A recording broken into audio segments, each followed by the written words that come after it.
Hello everyone, and aware that for some people it's good morning, some afternoon, some good evening. Hello around the globe that are listening. And to continue now with this kind of series on Samadhi,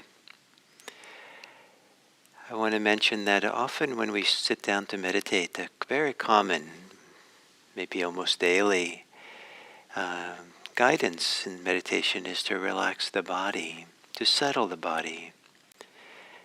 And it is a kind of bring the body into kind of a homeostasis, a kind of balance for it to relax. Today I'd like to do the same for the mind.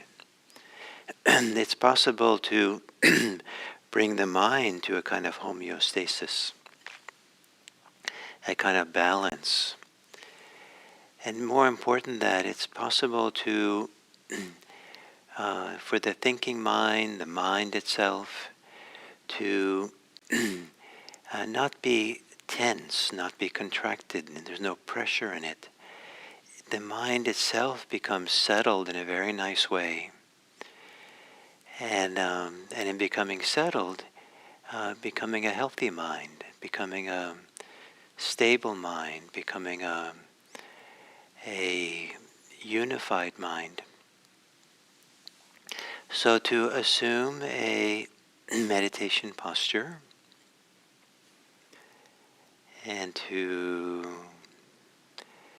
think of assuming the posture as a ritual of becoming present, a ritual of connecting to your body and grounding yourself in the body. So that if you lower your gaze or close your eyes, you're ready to sense and feel the body, not from the control tower in terms of thinking about it, but more feeling it from the inside. The sensations of the body, taking some moments to become more familiar. What it feels like, the sensations of your legs, your feet and your legs.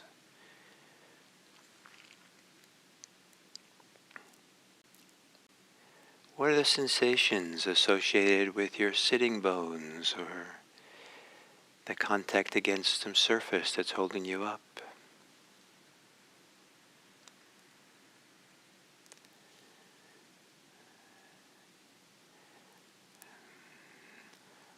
What are the sensations dancing in your lower torso?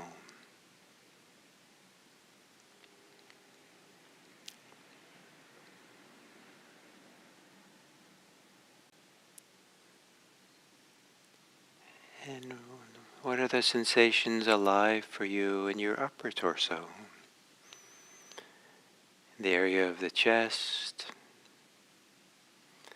the back rib cage.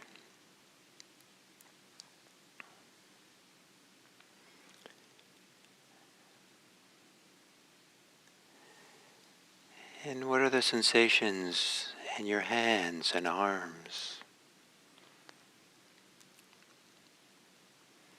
Is there any way to adjust the positioning of your hands so it's more comfortable and balanced, less tension?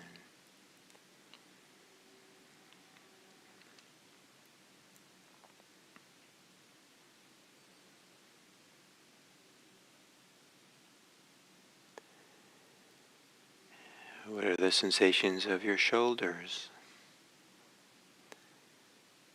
And if there is tension in the shoulders, as you exhale, to relax and soften.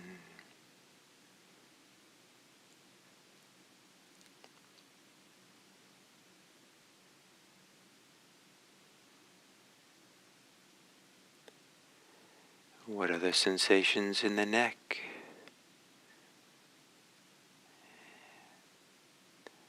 And where the spine joins the skull?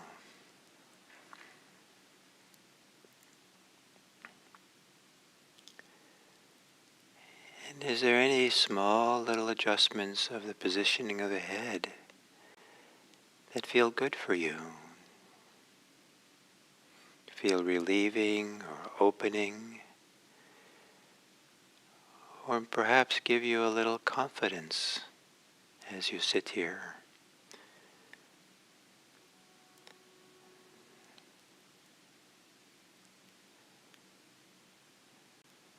And what are the sensations in your face?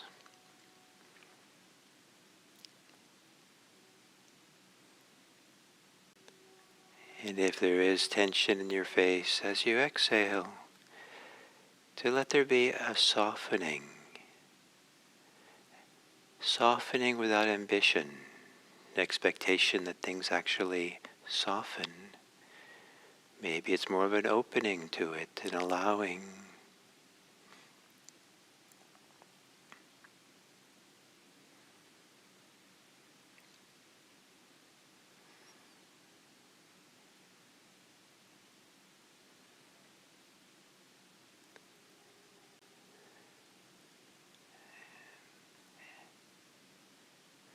And what are the sensations in your thinking mind? The mind that thinks or visualizes. Is there any pressure, contraction, tightness? Is there any agitation?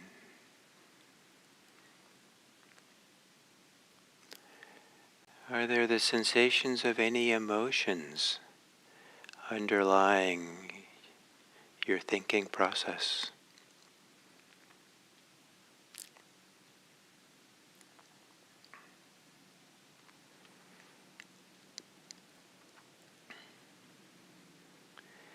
And take couple of minutes now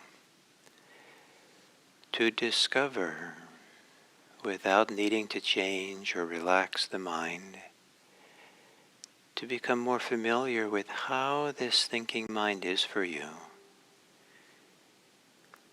Almost like you're giving yourself a guided tour of the thinking mind, just to get to know it. Not to change it, not to judge it.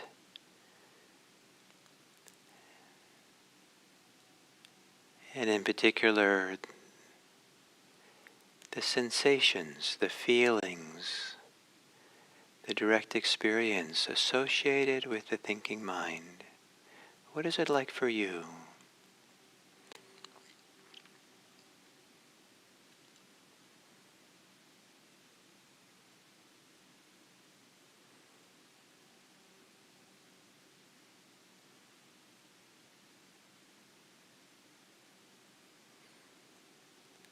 A calm process of discovery.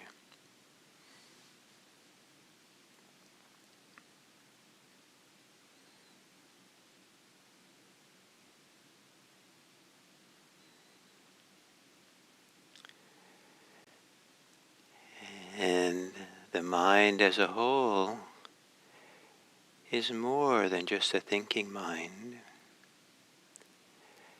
Is there some way that you can feel or sense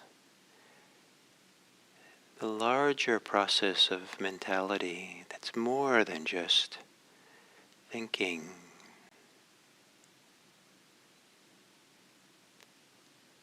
A larger process within which thinking is one component part.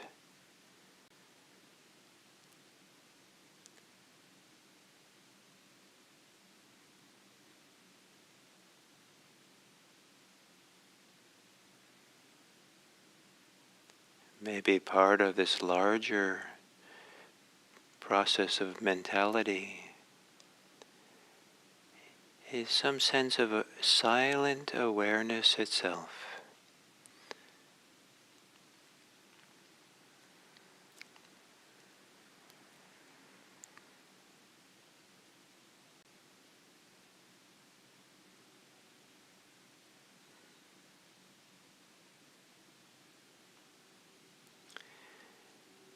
Maybe there's a sense of the mind in its fullness has no edges to it. Awareness has no edges.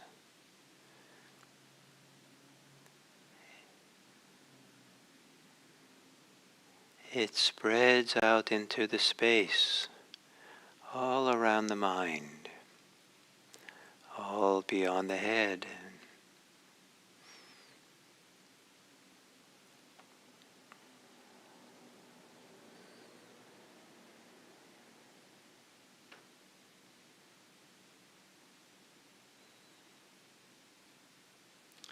And now as you exhale, to relax the thinking mind, letting the thinking mind settle into this wider space of mind.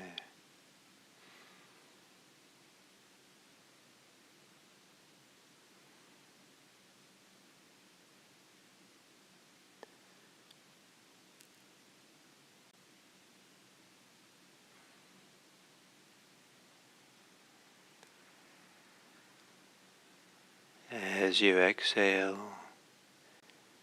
a gentle calming of the thinking mind, so that any pressure or tightness, agitation, quiets, settles, moves to a stillness.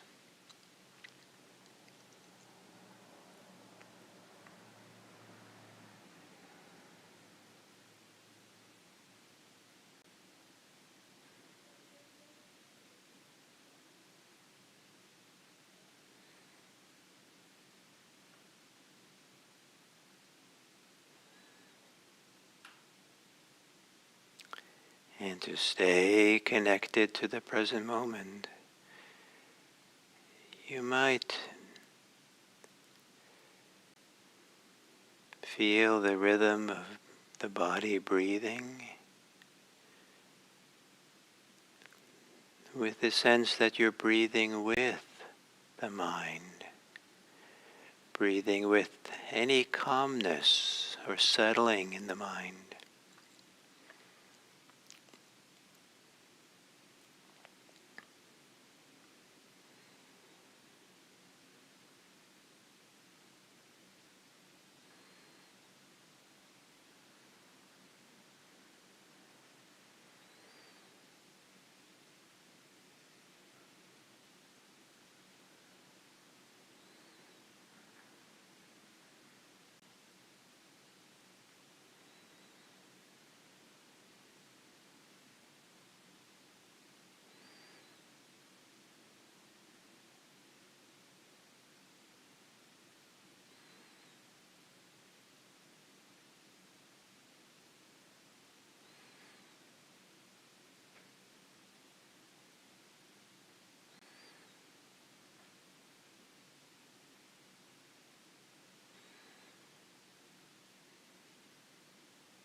And as we continue,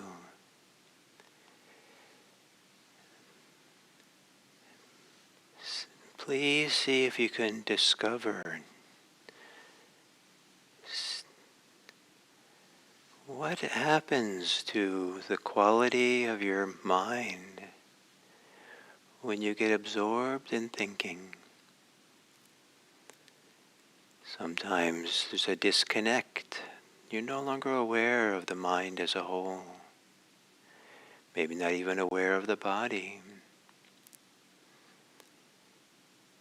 Sometimes we're thinking, the mind kind of goes out like a light going out. Things get darker.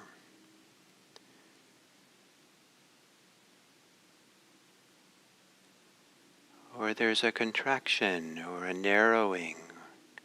The mind gets small.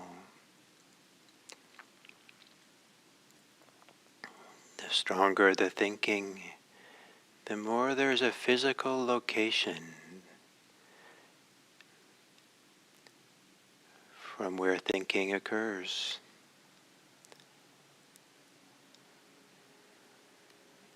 Notice what it's like, how the quality of the mind changes if you get caught in thinking. And after exploring that a bit, return to breathing, with the breathing accompanying.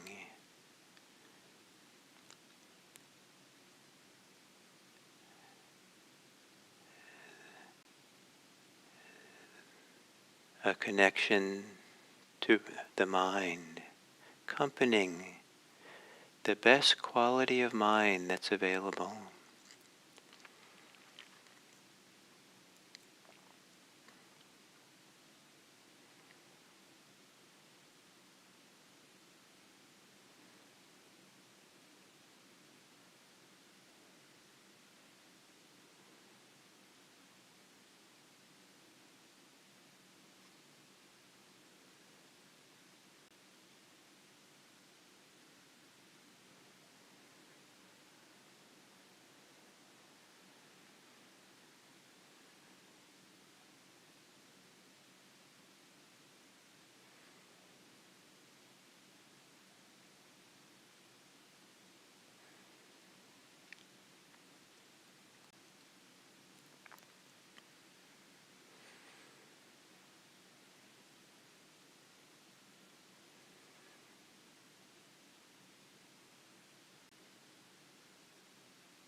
to breathe with the mind. Breathe, feeling and sensing the thinking mind. To breathe and feel the tensions in the mind. And as you exhale, to relax the mind, soften,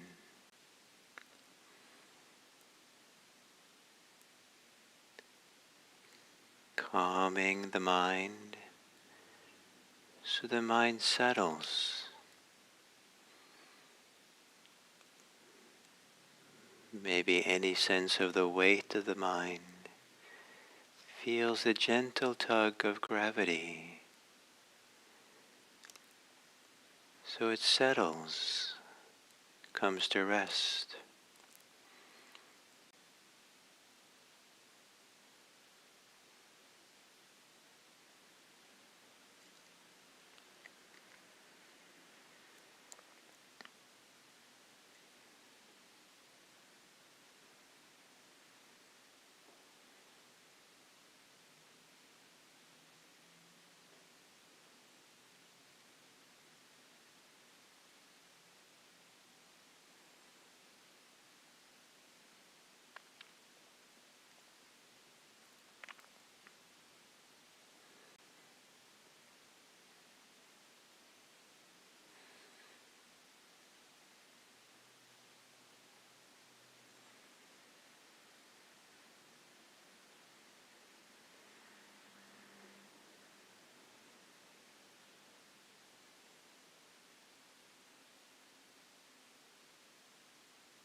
And then as we come to the end of this sitting,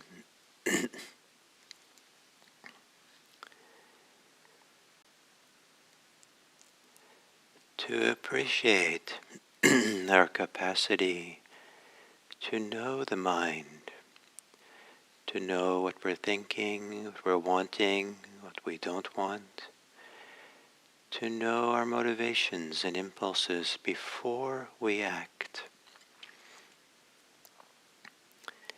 And then how learning about ourselves, learning about the mind, the heart through this practice can show us that we have choice of what we say and do, choice about what we refrain from doing and refrain from saying. And this choice is invaluable because it allows us to choose that which is beneficial for ourselves and for others, to avoid causing harm, to to avoid making situations worse. And may it be that our capacity for mindfulness is used for the sake of benefiting ourselves and others, for the sake of the common good, for the sake of supporting and caring for others. May this practice we're doing be for the welfare and happiness of everyone. May all beings be happy. May all beings be safe. May all beings be peaceful. And may all beings be free.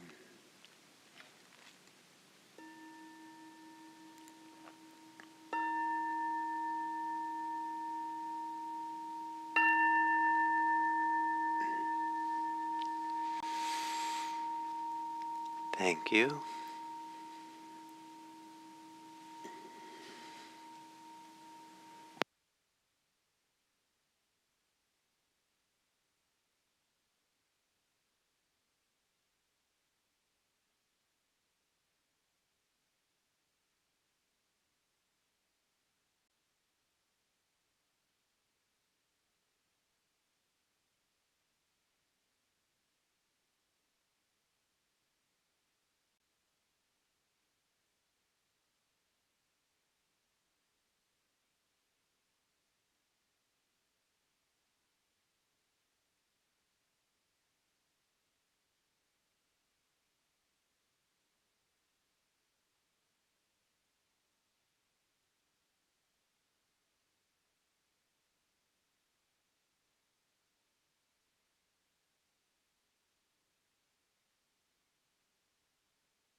So hello and welcome to this, now the 7th talk on this Samadhi series.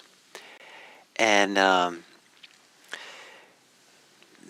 lot of our success in being able to cultivate Samadhi, the unified state of beings, it has a lot to do with how well we know ourselves. That if we know ourselves well, entering into these states of concentration, absorption, doesn't have to be an act of will. It doesn't have something that we force ourselves into or strain to enter into, but rather it's a profound settling in. It's a profound kind of entering into a new mode of being. But it really requires understanding ourselves well. And one of the things to understand is what happens to our mind, our thinking mind, our mind, when we get distracted, when we get pulled into obsessive thinking. And I began this week with a discussion about the first 2 hindrances, desire and aversion. And today I'll continue with that, with the second, the third and fourth hindrances, which is usually called sloth and torpor as the third, and restlessness and remorse, or restlessness and agitation, worry, as the fourth. And what all these hindrances have in common, and partly why they're so hindering for us, is they involve mental preoccupation. They involve this thinking which maybe borders on being obsessive, that we get pulled into the world of rumination, of daydreaming, of commentary, of story making, and it's in the strength of this thinking we get absorbed in the content of the thought, and we don't even see what's happening. We don't even know we're thinking. And but one of the consequences is that we're thinking about things which are not that wholesome or healthy for us to be thinking. There are certainly healthy ways of having desire and thinking about what we want, but as a hindrance, there's an obsessive quality. And oftentimes we're thinking in ways and with attitudes that are not healthy, that are full of maybe greed or strain or conceit or aversion or hatred. And it's the power of these unwholesome ways that gives strength to our preoccupation, to be lost in thought or keep getting pulled into it. And even if we're not lost in it, we know we're doing it. They're compulsive, and we can't quite know how to stop them, and it can be quite discouraging. The force of these kinds of thinking is very significant because they have a conditioning effect. There's a feedback loop with when we're thinking in ways that are unwholesome. That creates more unwholesomeness within us. It makes us feel kind of lousy or not so good. And this is particularly true with the third and fourth hindrances. The third is anything that kind of drains us, that depletes us, so the energy is not there in a full way. Sometimes there's a numbing effect that goes on by how we think or what we're concerned with. Sometimes there's a shutting down. Sometimes there's a freezing, like a flight or freeze. There's a freezing because things are so difficult for us. Sometimes there's a profound discouragement, or a shutting down, going to sleep because we're resisting something or overwhelmed. But those can come with some kind of attitudes or thinking or beliefs that are operating maybe even subliminally, that we're pulled into, and we don't even know how much, we don't even realize how much they've affected us. And with agitation and remorse and worry, regrets, there too, there is something we're thinking about. We're thinking about something that agitates us, and we're energized, we're activated in a way that it doesn't really feel pleasant. It feels like, agitation, restless. Or so we're thinking about something or remorse or regrets or worry, all have to do with things we're thinking about. And so the thinking mind is activated. So in both of these third and fourth hindrances, it's certainly possible to feel the effect that those being in those hindrances have on the body. But more important for this, what I'm going to talk about today, the effect it has on the mind, the effect it has on being aware. When we're caught in thoughts, there's usually physical sensations. When we think a lot, there are physical sensations that come along with the thinking. There can be a location for thinking that is contracted or tight or has pressure. There is a narrowing of attention to a small little domain of the mind. There is tightness. There is maybe I said pressure, and maybe some people have reported when they get caught in the world that it's almost like the light went out, things got dark, and when they wake up, it's like the light comes back on. And so what effect does it have on the mind? What effect does it have on the awareness? Can you feel how there's a compulsion in it? Maybe even a sense that we're wearing blinders and we only see what we're concerned with. We don't see the bigger picture. We don't see the fullness, the wholeness of what's going on. And it's like if we have aversion with someone else, we don't see their goodness. If we are discouraged by something, we're not in then we shut down, we get depleted, then we don't feel that we don't have the wherewithal to see where is the choice, where is the inspiration, where can we make a difference in a way that does make it better. Even if we can't get what we want or something is limiting us dramatically, we don't have to be defined by it. And so how is it affecting the mind? And the reason why this is important for Samadhi is that Samadhi is a healing of the mind, so it's not fragmented. So it's not. So we're not. It's not limited. We're not caught in a small little domain. The hindrances have a way of limiting the mind, narrowing the mind, blocking the mind, not allowing the fullness of the mind to be there. And for Samadhi to occur, the mind gets reorganized, so it's not fragmented, or it's not narrow, it's not limited. And so first we have to see the effect that our thinking, the hindrances have on the mind, to appreciate that it's how limited it's become, how fragmented it's become, how small it's become, or contracted it's become, or maybe a sense of weight and heaviness that feels like a burden on the mind. And so it might be discouraging to feel these qualities of the mind that can be there when we're caught in the hindrances or caught in thought. But what we're doing here is discovering how the mind is like, so that the ways in which awareness can support us to heal it, to knit it back together again, to bring us back into the wholeness of the mind, where all the capacities of the mind can work in a kind of homeostasis, or work together for the same purpose. So, so part of the task for Samadhi is become a mind whisperer, to become someone who begins to sense and feel and know and recognize the quality of the mind, not just what you're thinking about. In fact, what you're thinking about might be important, but for you, what's more important is the quality of the mind, is the aliveness of the mind, the goodness of the mind. And with sloth and torpor, the quality of the mind kind of becomes deflated. With agitation and worry, the quality of the mind gets agitated and gets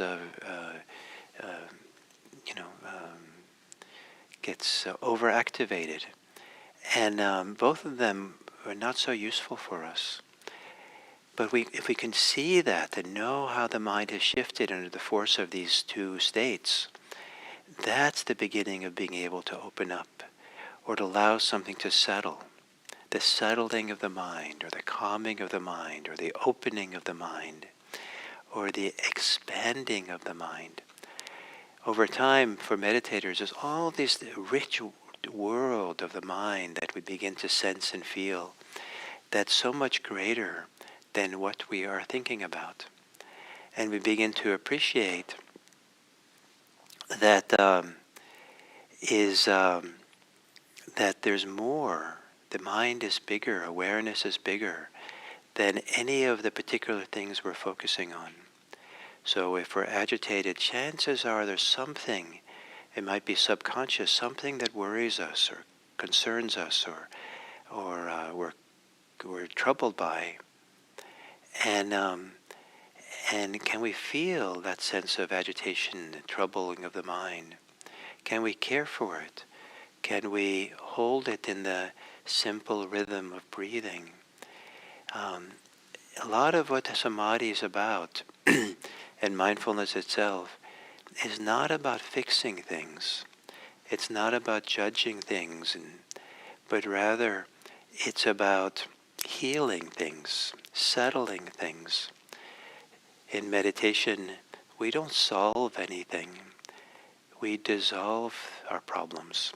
Problems are not solved, they're dissolved in the larger scope of intelligence that is not even personal, when the mind is full and the mind is unified and whole.